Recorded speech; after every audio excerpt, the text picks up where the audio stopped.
안녕하세요. 10월 15일 제7주차 자연과학의 이해 원격 강의를 시작하겠습니다. 여러분 과제 제출 현황 궁금하실 테니까 먼저 보여드릴게요. 10월 8일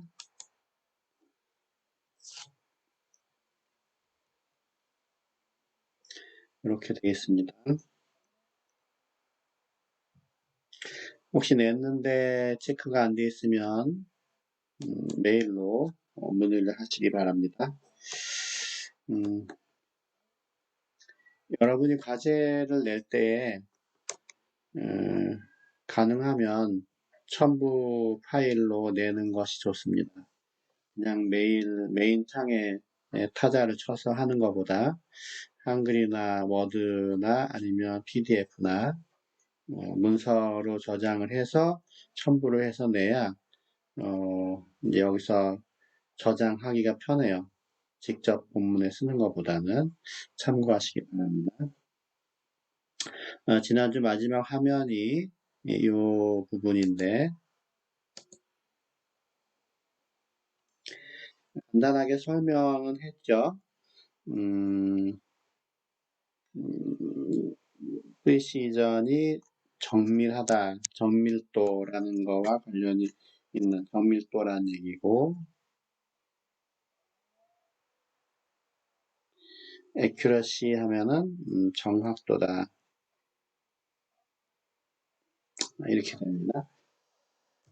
일반적으로 우리가 이제 측정 기기를 이용해서 어떤 물리량을 측정을 하면 요즘은 다 이제 도구가 좋아져서 디지털로 표시가 되죠.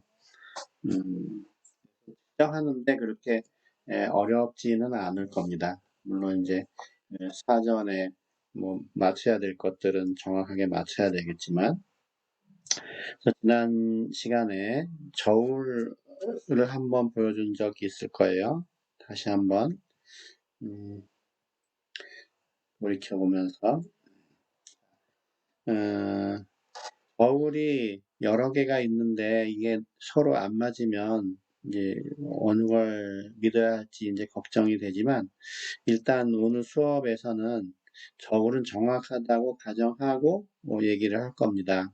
그래서 이 화면에서는 73.01kg, 다른 저울로 쟀을 때는 저울이 정확하다고 했으니까 3.0kg 이렇게 나와요. 그러니까 소수 첫째 자리까지 나오는 저울로 재면 73.0이고 소수 둘째 자리까지 나오는 저울로 재면 73.01 이렇게 되겠죠.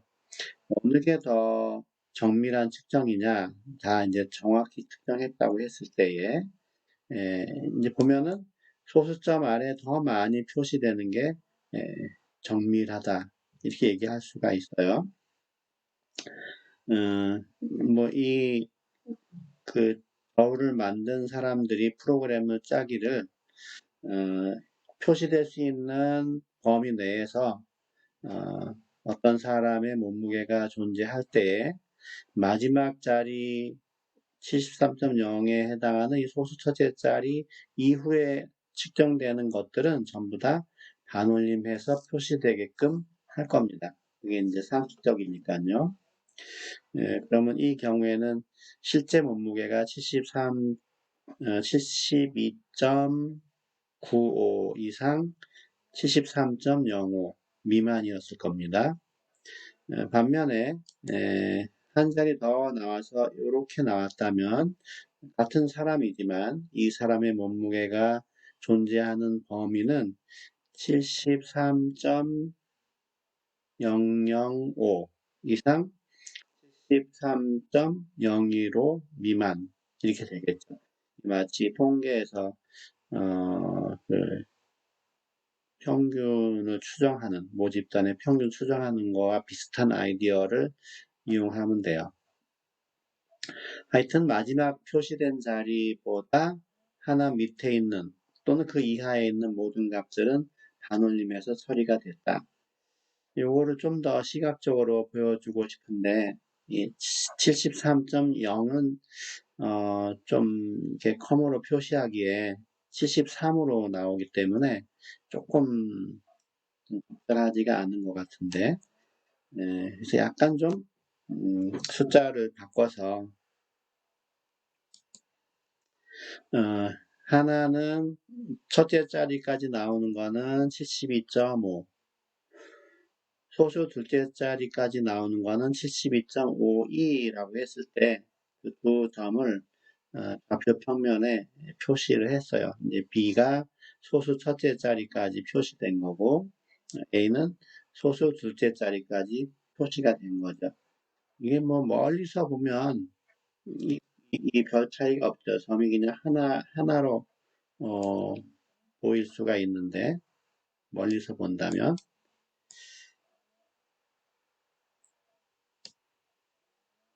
압축을 해서 이렇게 보면 눈금을 보통의 눈금으로 하면 AB라는 두 점이 붙어 있지만 얘네들은 이제 확대해서 보면 떨어져 있는 걸 알 수 있어요. 그래서 얘를 충분히 확대를 해 본다면 현재는 선분 요 A까지 표시된 거고 만약에 B까지 표시된 거는 빨간색으로 이렇게 되어 있는데 색깔은 무시하고 어, 요 캡처된 확대해서 캡처한 화면이에요. 그래서 어떤 특정 값이 소수 첫째 자리까지 나왔다. 12.5라고 나왔다는 얘기는 실제로 그 몸무게가 72.45 이상 72.55 미만이라는 뜻이죠. 이게 B라고 합시다. B. 그런데 A라고 하는 몸무게 72.52가 나왔다고 하면 이때 이 A라고 하는 몸무게가 놓이는 범위는 72.515 이상 12.525 되겠죠. 혹시 계산이 잘못됐으면 안 되는데 하여튼 10분의 1 정도 눈금을 더 정확하게 읽은 거니까 그래서 이 72.5라고 읽혔다는 사실은 그 사람의 몸무게가 놓이는 범위가 어디냐 하면 72.5 72.45 이상 55 미만이니까 45가 여기죠. 여기 이상 55 미만. 자, 실제로 몸무게가 이 영역 안에 있었다 하는 겁니다. 여기 있었을지, 여기 있었을지, 여기 있었을지, 이 첫째 자리까지 표시하려면 12.5가 될 수밖에 없다. 범위가 좀 넓죠. 만약에 한 자리 더 읽어서 72.52가 나왔다면은 이 사람의 몸무게가 놓이는 범위는 72.515, 515면은 51, 5이니까 요 중간이죠. 요거 이상 525면은 여기 미만이에요. 그래서 요 안에 그 사람의 몸무게가 있었을 것이다. 예측을 할 수가 있습니다.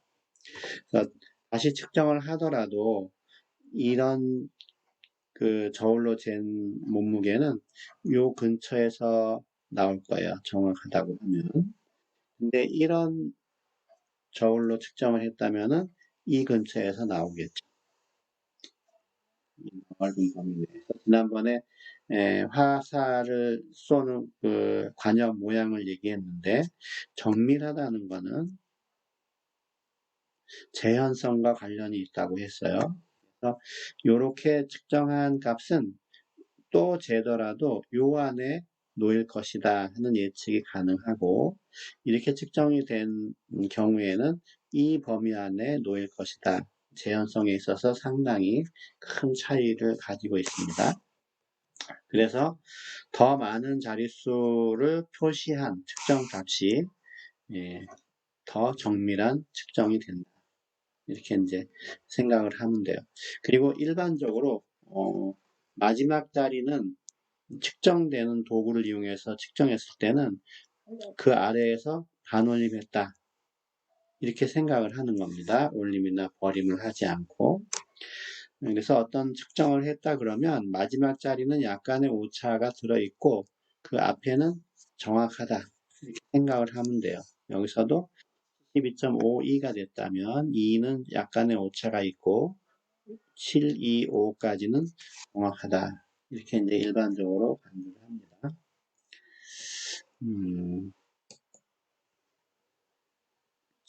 정밀도에 대해서 그렇다는 얘기고요.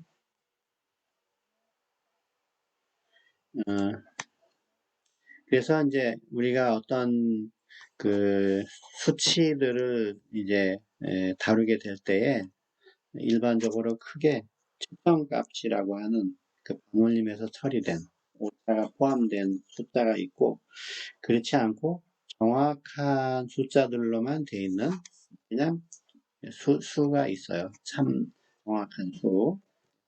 정확한 수라는 것은 뭐 여기 두 가지 예가 지금 써 있는데 이렇게 정수들을 세서 나왔을 때 뭐 테이블 위에 책이 몇 권 있느냐 뭐 이런 거. 근데 세더라도 뭐 야구장의 관중들을 어림잡아 센 건 정확한 게 아니죠. 또 정의에 의해서 나타나는 숫자들 1m는 뭐 1cm는 100분의 1m다. 1m 100분의 1이다. 이럴 때 요 100은 정확한 숫자죠. 반면에 측정값은 앞에서 저울 예를 들었지만 그 마지막 자리는 항상 반올림 처리를 됐다 생각을 하면 돼요. 그래서 불확실한 부분들이 포함되어 있다라는 것입니다.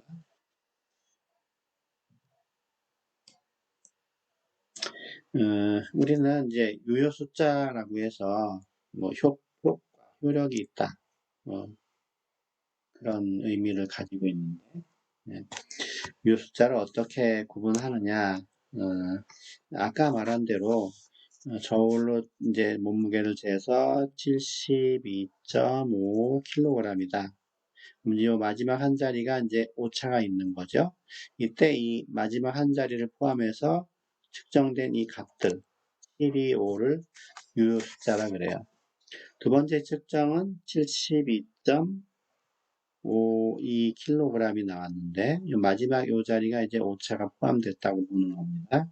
이때 마지막 오차 있는 거 하나를 포함한 측정 값들 7252 4개를 유효 숫자라고 해요. 그렇게 이제 디지털로 표시된 거를 읽었다고 쳤을 때 그럼 우리가 어떤 측정 값이 기록되어 있을 때 유효 숫자냐 아니냐 이거를 판단할 수 있어야 되는데 판단하는 기준이에요. 유효 숫자를 몇 개로 세느냐. 첫 번째로 0이 아닌 것들 이건 전부 유효 숫자다. 1.5 그러면은 0이 아니니까 1하고 5 두 개의 유효 숫자를 가지고 있다. 다른 숫자 사이에 0이 있는 그 0은 역시 유효 숫자다. 그래서 1.05 하면 0이 아닌 1과 5 외에도 사이에 있는 0도 유효 숫자예요. 그래서 3개의 유효 숫자가 됩니다. 또 소수점 아래 맨 끝에 이어지는 0들 이런 것도 다 유효 숫자다. 1.050 했을 때 이 0도 유효 숫자다. 이 경우에는 4개의 유효 숫자가 된다. 1, 0, 5, 0 이렇게. 뭐 0이 아닌 건 전부 유효 숫자니까 유효 숫자가 아닌 거는 이제 0에서 등장을 하게 되는데 다음 화면을 보시면 알 수 있습니다.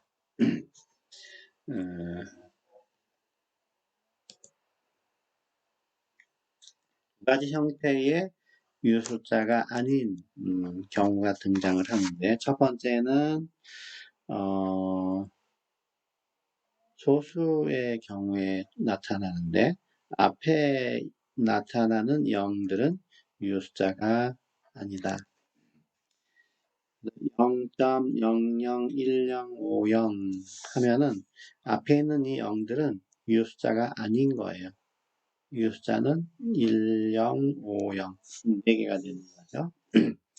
이렇게 지수 형태를 이제 빌려서 표시하면, 이제 소수와 지수 형태를 빌려서 표시하면 명확하게 유효 숫자를 쓸 수 있습니다.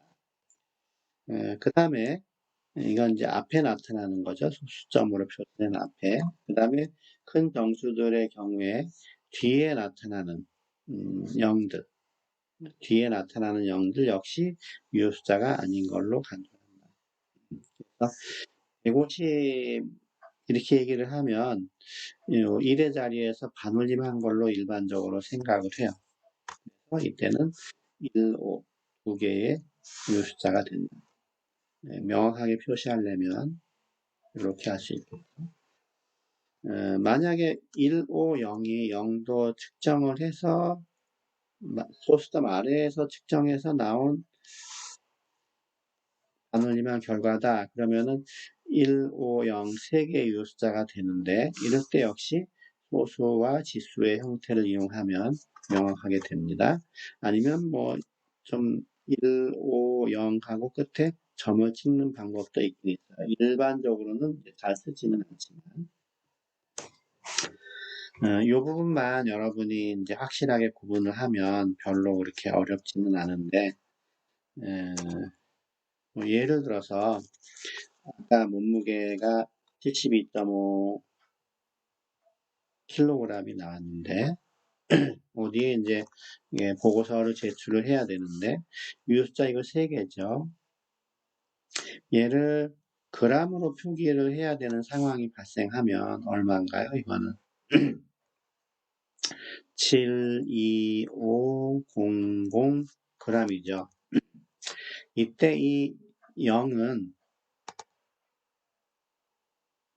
측정해서 읽인 값이 아니고 이 7이라고 하는 게 만자리에 있어야 되기 때문에 72,500이니까 어쩔 수 없이 다른 숫자들의 자릿수 때문에 표기되는 거에 불과해요. 역시 유숫자 3개는 변동이 없어야 되기 때문에 이렇게 다른 숫자들의 자릿수 때문에 등장하는 뒤에 나오는 0들은 유효숫자가 아니다. 만일 72.5g이라는 측정값이 있는데 얘를 이제 반대로 킬로그램으로 표시를 해야 된다. 역시 이 숫자 이거 3개입니다. 반올림해서 된 것까지. 얘를 킬로그램으로 하려면 0.0725 킬로그램이 되겠죠. 이때의 0들은 왜 있느냐? 이 7이라는 게 소수 두째 자리에 해당하는 킬로그램이다. 0.01kg 자리에 있다는 것 때문에 어쩔 수 없이 쓰는 거예요. 다른 숫자들의 위치 때문에. 이런 것들은 전부 유숫자로 간주하지 않는다. 여기서도 마찬가지예요. 이거를 명확히 하기 위해서는 이런 식으로 이제 표기를 하면 돼요. 이걸 우리는 과학적 표기법이다.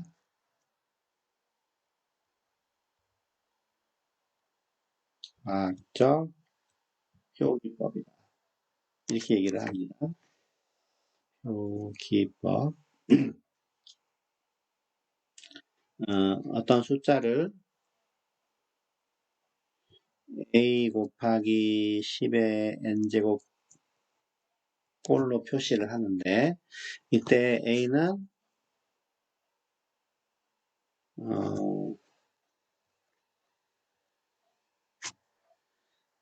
이 화면이 넘어갔네요.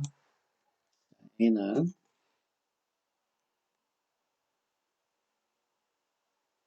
1, 2, 3, 10 미만의 적당한 소수로 표기하는 것이 원칙입니다. 유효 숫자의 개수에 맞게 소수로 표시하는 겁니다. 그 다음에 n은 이제 10의 거듭제곱이죠. 음수를 포함해서 정수로 표기하는 거예요. 그러면 모든 측정 값들을 유효 숫자의 개수를 혼동하지 않게 정확하게 표시할 수가 있다는 장점이 있습니다. 과학적 표기법. 오늘 과제도 약간의 계산인데, 밀도와 관련된 계산인데, 필요하면 과학적 표기법으로 표시를 해야 돼요. 안 그럼 너무 숫자 표기하기 힘드니까. 간단한 연습을 한번 해보죠. 자, 45.8736 그러면 이 숫자가 몇 개일까? 6개겠죠. 그 다음은 앞에 0은 아니니까 3개. 그 다음은 앞에 0들은 아니고 뒤에 0은 맞으니까 5개. 48,000인데 여기 점을 찍었다는 얘기는 거기까지 측정된 값이다 라는 뜻으로 5개의 숫자가 돼요. 아무런 표시를 하지 않으면 뒤에 있는 0들은 자릿수 때문에 등장한 거기 때문에 인정하지 않고 4, 8 두 개만 유효숫자로 간주를 하죠. 이렇게 과학적 표기법으로 된 거는 앞에 소수 부분이 유효숫자를 나타내고 있으니까 4개의 유효숫자가 됩니다. 1.00040은 앞에서 배운 대로 사이에 있는 0이나 소수 뒤에 끝에 있는 0은 전부 의미가 있다. 6개의 유효숫자를 가지고 있다. 이 정도만 여러분이 구분할 수 있으면 나중에 측정값들을 계산할 때 어렵지 않게 적용할 수 있을 겁니다. 자, 이제 측정값을 한번 측정해서 그걸로 그냥 끝나는 게 아니고 더하기나 빼기, 곱하기나 나누기 또는 뭐 지수, 로그 이런 데다가 계속해서 적용을 해야 될 때가 있는데 초월함수 계산은 생략을 하고 사칙 연산에 대한 것만 설명을 할 거예요. 측정값을 더하거나 뺄 때는 정밀하지 않은, 가장 정밀하지 않은 거를 기준으로 거기에 맞춰서 표시한다. 아까 얘기하기를 정밀하지 않은 거는 소수점 아래 부분을 많이 측정하지 않은 거죠. 그래서 소수점 아래 자릿수가 여기는 3개, 여기는 1개, 여기는 2개예요. 그럼 이 세 측정값 중에 누가 가장 정밀하지 않냐? 얘겠죠, 예, 그렇죠? 그래서 마지막 답도 계산기로 계산하면 이렇게 나오더라도 소수 첫째 자리까지만 표시하는 게 옳다 하는 거예요. 물론 이 아래는 반올림을 하는 게 그나마도 좋습니다. 이 경우에 답은 124.9 이렇게 되겠죠.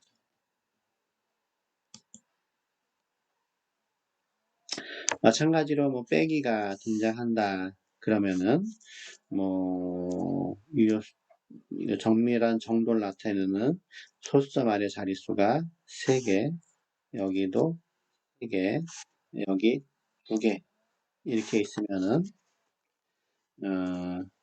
답이 계산기가 이렇게 나오더라도 2개까지만 표시하는 게 옳다. 소수점 아래 가장 오차의 한계가 큰 것, 이게 정밀하지 않은 것을 기준으로 마지막 답을 정리해야 된다. 마이너스 8.66 여러분도 다 아실 것 같고요. 이제 곱하기 나누기에 대한 설명이에요. 곱하기 나누기. 곱하기 나누기는 유효 숫자의 개수와 관련이 있어요. 더하기 빼기는 소수점 아래 자릿수가 관련이 있는 거고 곱하기 나누기는 유효 숫자의 개수. 그래서 연산에 등장하는 유효 숫자들의 개수를 쭉 비교했을 때 가장 적은 개수로 표시하는 것이 옳다. 예를 들어보면 이제 어떤 그 얇은 종이나 하여튼 판자들의 부피를 계산할 때 그래서 가로, 세로, 높이 여기서는 이렇게 나왔다고 하면 단위가 전부 센티미터다. 그러면은 이 부피를 구하려면 3개를 곱하면 돼요.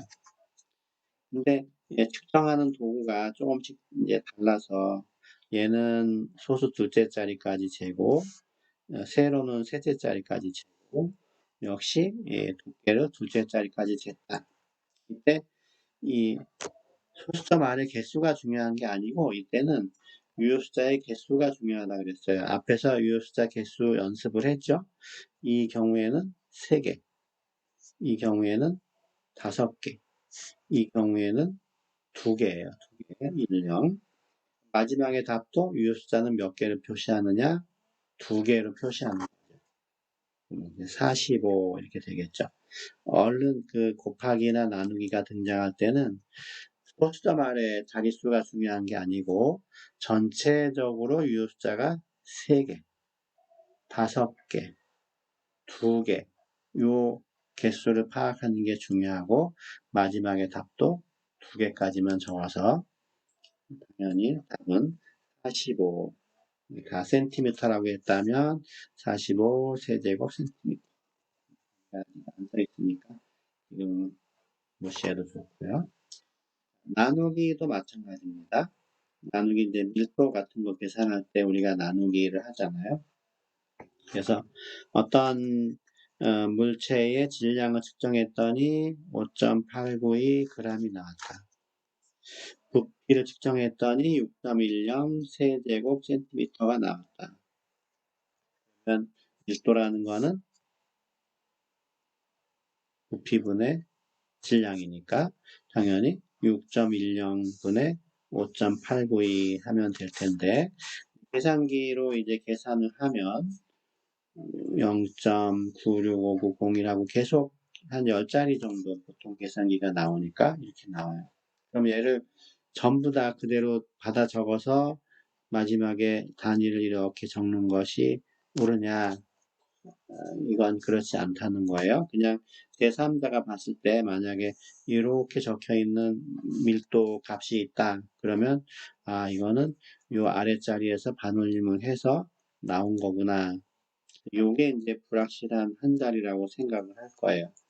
실제로 이 마지막 자리가 이제 반올림을 해서 확실하지 않은 값들인데 얘네들이 여기에 어디까지 영향을 줄 거냐.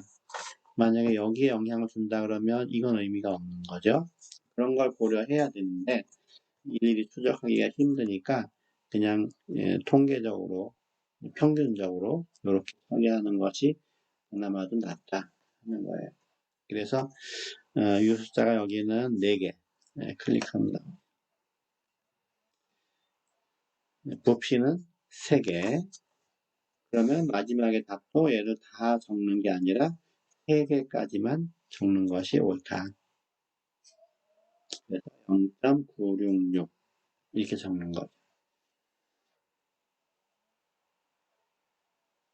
이게 일상적에서는 뭐 그렇게 중요한 거는 아니에요. 사소한 문제지만 과학에서는 소수점 몇째 자리까지 표시되어 있느냐 하는 그 한 자리 한 자리 더 표시하는 게 실제로 이제 정밀도하고 관련이 있기 때문에 매우 중요합니다.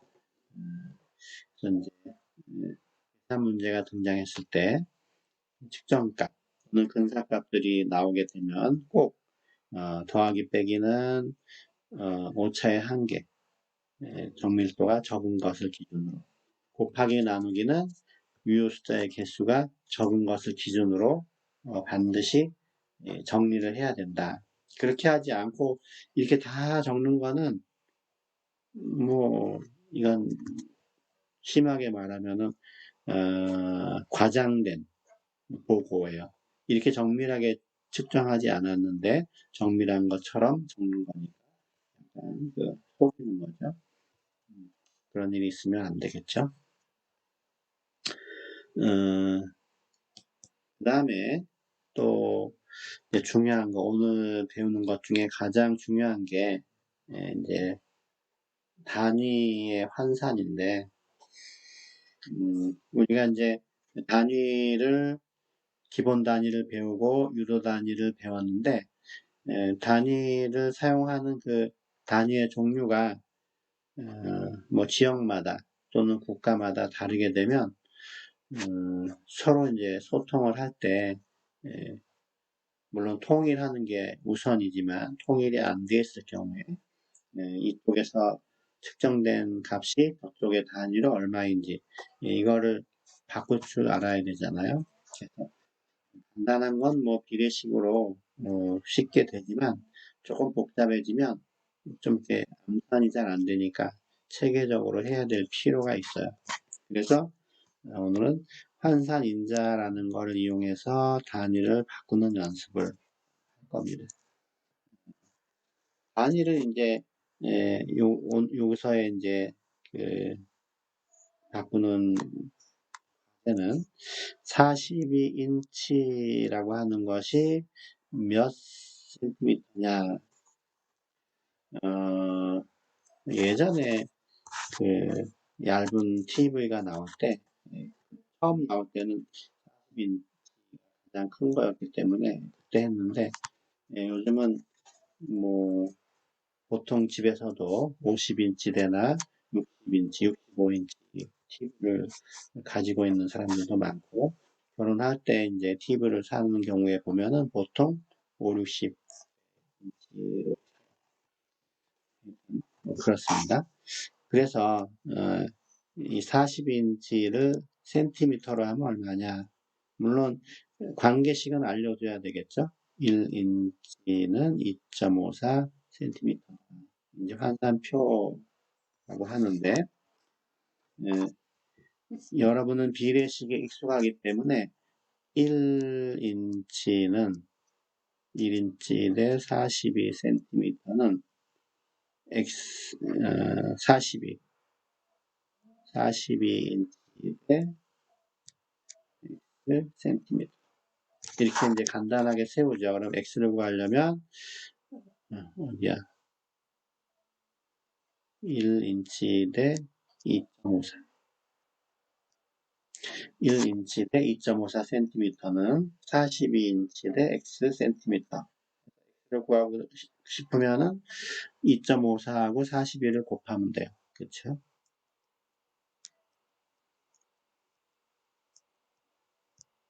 이제 100 가까이, 100을 약간 넘게 되겠죠.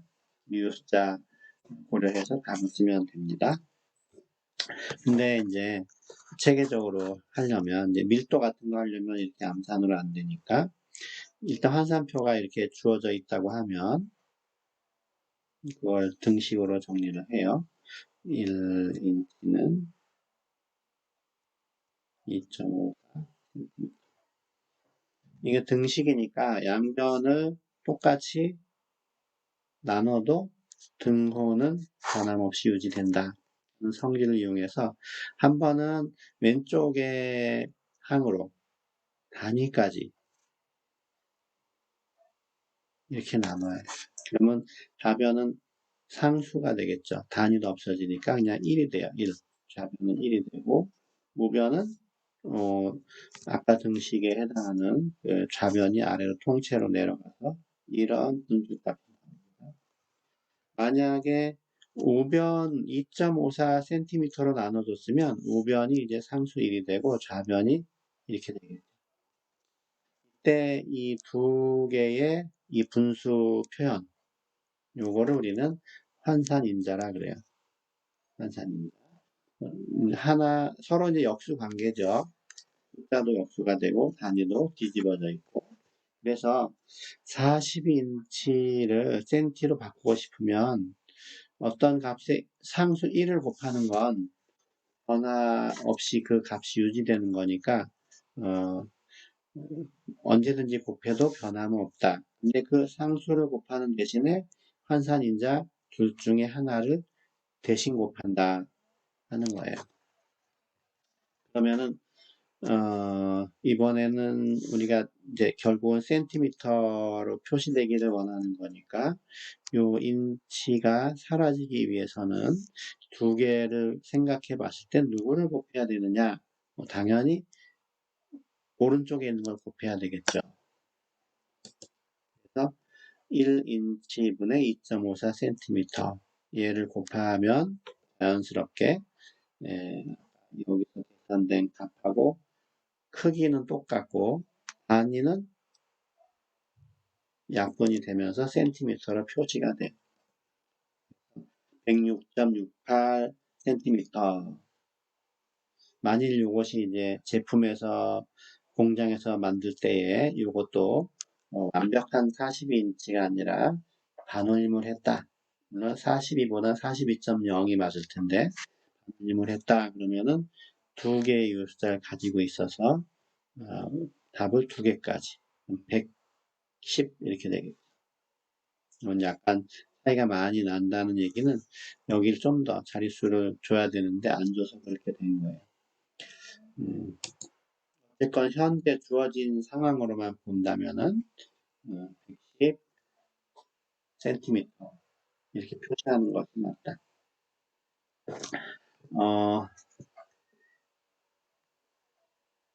이 간단하게 이 길이 하나만 달랑 있는 것은 그렇게 어렵지가 않죠. 근데 이제 만약에 뭐 밀도를 해야 된다. 그러면 밀도의 단위는 조금 복잡하잖아요. 또는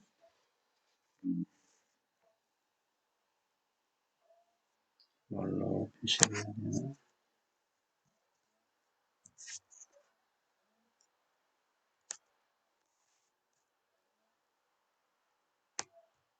밀도는 이제 부피분의 질량인데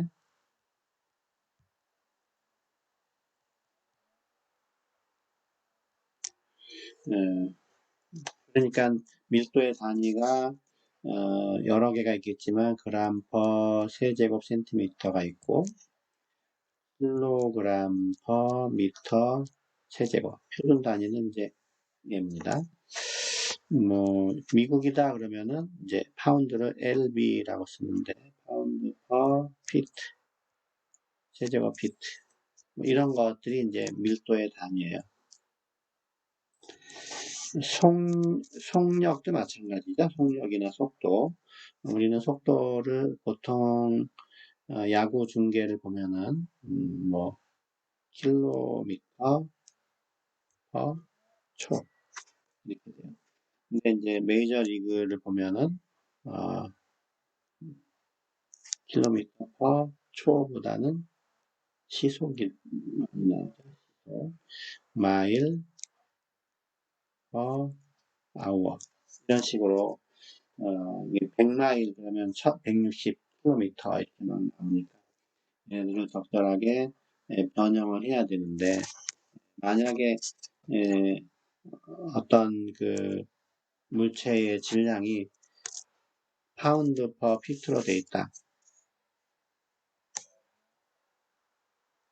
그러면은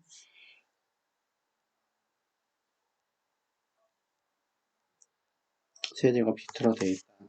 그러면은 이 만약에 뭐 235 파운드 퍼 피트 세제곱이다. 그럼 얘를 최종적으로 그램 퍼 세제곱 센티미터로 바꾸든지 아니면 표준 단위를 바꿔라 그러면은 이때는 길이와 무게, 질량 요거에 대한 환산표를 찾아야 되겠죠. 그래서 길이는 예를 들어서 1피트가 몇 센티미터냐 요거 하나 찾아야 되고 1파운드가 몇 그램이냐 역시 요거를 찾아야 돼요. 그래서 요즘은 뭐 인터넷이 워낙 잘 돼 있어서 다음에서 만약에 단위라고만 쳐도 연관 검색어로 단위 환산이 딱 등장을 하고 길이에서 1피트 이거 이제 변환하면 여러 값이 여러 단위로 다 알아서 나오죠. 30.48 센티미터.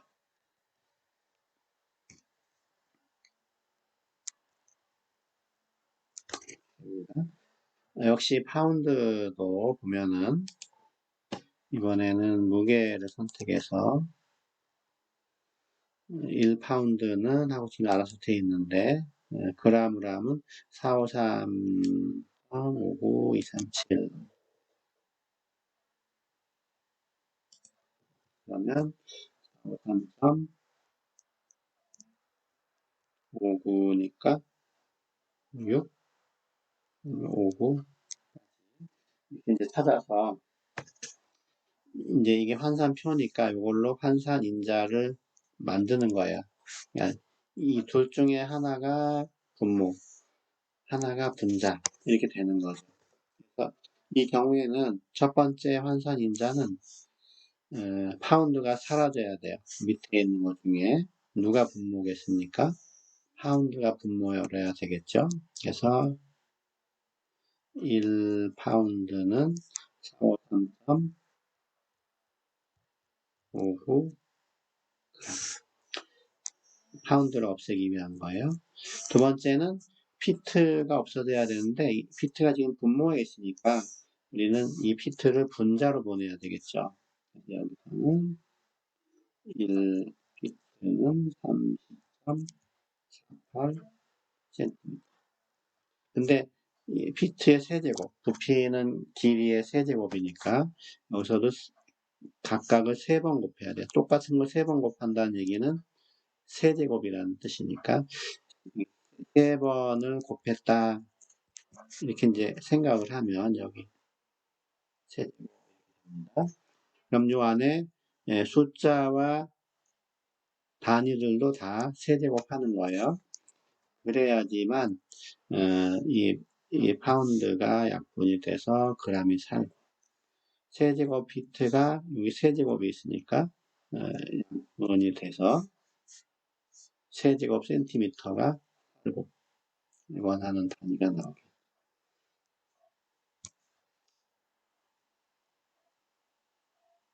자, 얼마냐 하는 거는 계산기로 235, 453.59 곱하고 30.48로 3번 나누면 돼요. 세제곱으로 나누면 원하는 값이 나옵니다.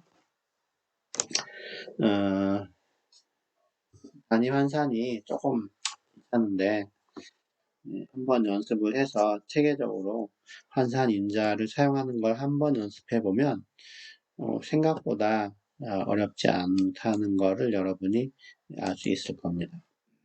그래서 이제 오늘 일단 시간이 됐으니까 수업은 여기까지 하고 과제를 간단하게 여러분에게 알려줄게요.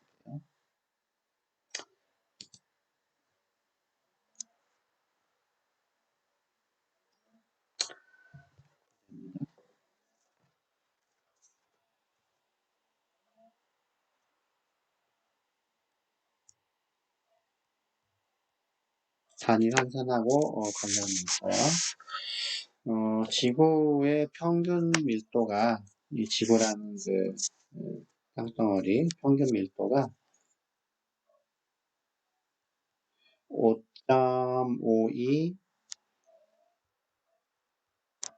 그램 퍼 세제곱 센티미터예요. 첫 번째 문제는 얘를 1번 지구의 밀도를 뭘로 바꾸느냐 아까 연습한 거 반대 과정이죠. 자, 밀도를 파운드 퍼 세제곱 피트로 바꿔봐라. 환산인자 곱하라는 얘기예요. 그냥 답만 적지 말고 검색하면 답은 나오지만 검색하는 사이트마다 유효 숫자가 조금씩 다르기 때문에 여러분이 계산을 해야 돼요. 유효 숫자 여기 3개가 주어져 있습니다. 3개.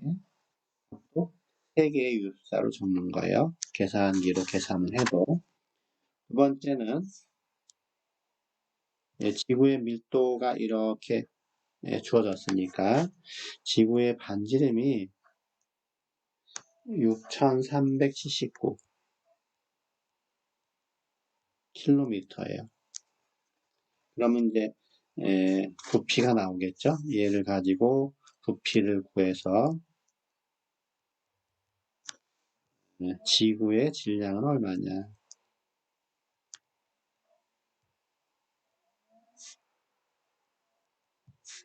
단위는 킬로그램으로 표시하는 거예요. 질량 공식 알죠? 밀도가 부피분의 질량이니까 질량은 밀도 곱하기 부피 하면 돼요.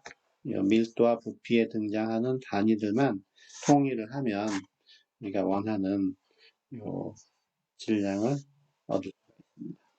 1번, 2번 두 개를 풀어서 제출하면 되는데, 가능하면 이제 파일로 저장을 할 때 파일 이름을 내가 정리할 때 상당히 힘든데, 학번 이어서 성명 이름 이어서 뭐 파일의 정보들, 뭐 몇 주차 자연과학의 과제 하든지 뭐 하여튼 적당하게 파일 제목을 적어서 제출하시면 내가 검사하는데 훨씬 시간을 좀 절약할 수가 있어요. 학번, 성명, 파일에 대한 적당한 정보 이렇게 해서 목요일이나 금요일까지 내주시면 좋습니다. 자, 그래서 오늘 수업은 여기까지 하겠습니다. 수고하셨습니다.